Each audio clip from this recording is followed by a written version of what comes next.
Yes, in the previous video lecture I told you about the federalism. What is federalism? संघवाद क्या होता है? A type of government which have more than two levels, जिसमें दो या दो से ज़्यादा गवर्नमेंट के लेवल होते हैं, वो फेडरलिज्म कहलाता है. These all points are most important according to the your question formation. Question में भी ask that what is federalism. Federalism क्या होता है? तो it refers the existence of more than one level of government. एक से ज़्यादा यानी कि दो भी हो सकते हैं और दो से ज़्यादा भी गवर्नमेंट की फॉर्म हो सकती है. तो I hope you understood this topic. Now next, the vast member of communities in India mean that a system of government needed to be devised that did not involve only persons sitting in the capital city of New Delhi. Now listen, we have to take care, or the members of that community have to take care that the persons who are sitting in New Delhi, they are not only responsible for all the system of the government. जो दिल्ली में बैठे हुए लोग हैं केवल वही किसी government के रूल्स नहीं बना सकते हैं. ये डिवाइड होंगे. तो इसमें हम यही स्टडी करेंगे कि किस प्रकार से जो वास्ट कम्युनिटीज़ हैं इंडिया की, उनको एक ऐसी आवश्यकता महसूस हुई, एक ऐसी गवर्नमेंट सिस्टम की नीड महसूस हुई जिससे कि जो लॉ हैं या जो रूल्स हैं वो केवल कैपिटल सिटी न्यू दिल्ली के द्वारा ही ना बनाए जाएं, और भी इसमें इंक्लूड होने चाहिए. तो capital city of new Delhi का मतलब जो इंडिया की कैपिटल है, भारत की राजधानी, वो क्या है? न्यू दिल्ली. इसलिए capital city of new Delhi की बात की गई है. Now at the next page. Yes, decisions for everyone. Instead, it was important to have another level of government in the state so that decisions could be made for that particular area. और इस प्रकार से ये decide किया गया कि जो government है उसका केवल एक ही लेवल नहीं होना चाहिए जो कैपिटल सिटी न्यू दिल्ली से बिलोंग करे, बल्कि इसका एक और लेवल होना चाहिए जिसमें स्टेट्स आनी चाहिए, जिसके जो डिसीजंस हैं वहाँ के भाई क्षेत्रीय लोगों की जानकारी तो स्टेट्स को ज़्यादा होती है ना कि सेंट्रल को. तो इसलिए स्टेट्स के द्वारा भी डिसीजंस दिए जाने चाहिए जो पर्टिकुलर एरिया से बिलोंग करती हैं.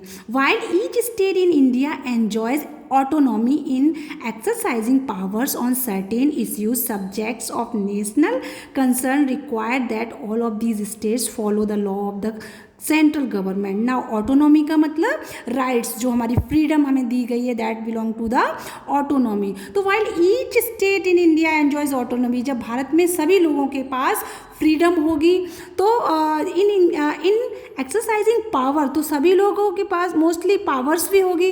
तो किसी भी इशू पर या सर्टेन इशूज़ पर जो सब्जेक्ट्स ऑफ नेशनल कंसर्न है, यानी कि जो हमारे राष्ट्र के हित में जो मैटर्स हैं, उनको उन पर लॉ बनाने के लिए एक स्टेट गवर्नमेंट भी होनी चाहिए और सेंट्रल गवर्नमेंट भी होनी चाहिए. The constitution contains list. अब जो हमारा संविधान है उसमें लिस्ट बनाई गई. लिस्ट का मतलब सूचियाँ. तो list that detail the issues that each tier of government, each tier का मतलब each part of the government can make laws on.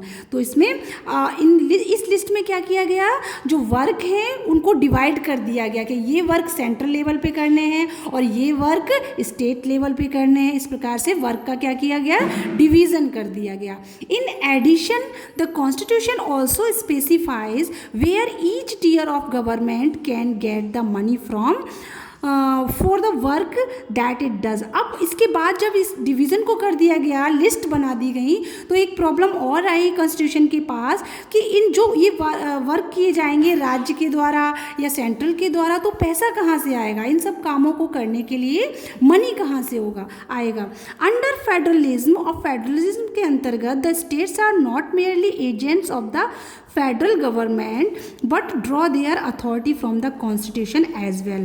तो जो फेडरलिज्म के अंतर्गत जो राज्य हैं वो केवल एक एजेंट का काम नहीं करेंगे, बल्कि फेडरल गवर्नमेंट में जो उनको अथॉरिटी भी दी जाएगी, उनको राइट भी दिए जाएंगे कॉन्स्टिट्यूशन के द्वारा.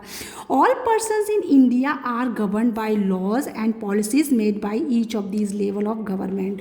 और सभी जो पर्सन्स हैं वो लॉ के अनुसार और पॉलिसीज़ के अनुसार वर्क करेंगे और जो लेवल्स हैं गवर्नमेंट के उनके अकॉर्डिंग वर्क करेंगे.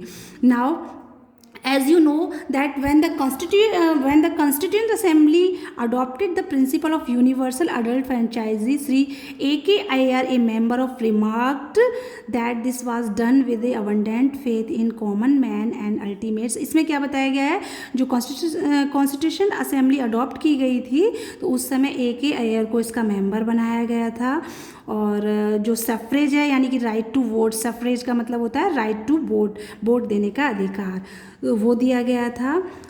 Now the standard of life, the comfort and decent living of the common man, this was given according to the Oxenji 1966, the Indian Constitution, cornerstone of a nation. Clarendon Press, Oxford. This photo was given. Now come on the second point, that belong to the parliamentary form of government. As you know that there are two forms of government. जैसा कि आप लोग जानते हैं जो सरकार है वो दो तरीके की होती है, एक तो पार्लियामेंट्री होती है और दूसरी आपकी जो है प्रेसिडेंशियल होती है. प्रेसिडेंशियल में जहाँ पर राष्ट्रपति का शासन चलता है, जबकि पार्लियामेंट्री में जो पावर है वो उसका सेंट्रलाइजेशन किया जाता है, सत्ता का विभाजन किया जाता है, और इसमें प्राइम मिनिस्टर और आपका प्रेसिडेंट दोनों ही होते हैं. तो इसमें हम डिटेल में डिस्कस करेंगे. जो इंडिया में है वो कैसी गवर्नमेंट है, आपसे क्वेश्चन भी पूछा जा सकता है, which type of government is in India, तो parliamentary government is in India. Parliamentary का मतलब संस्थात्मक.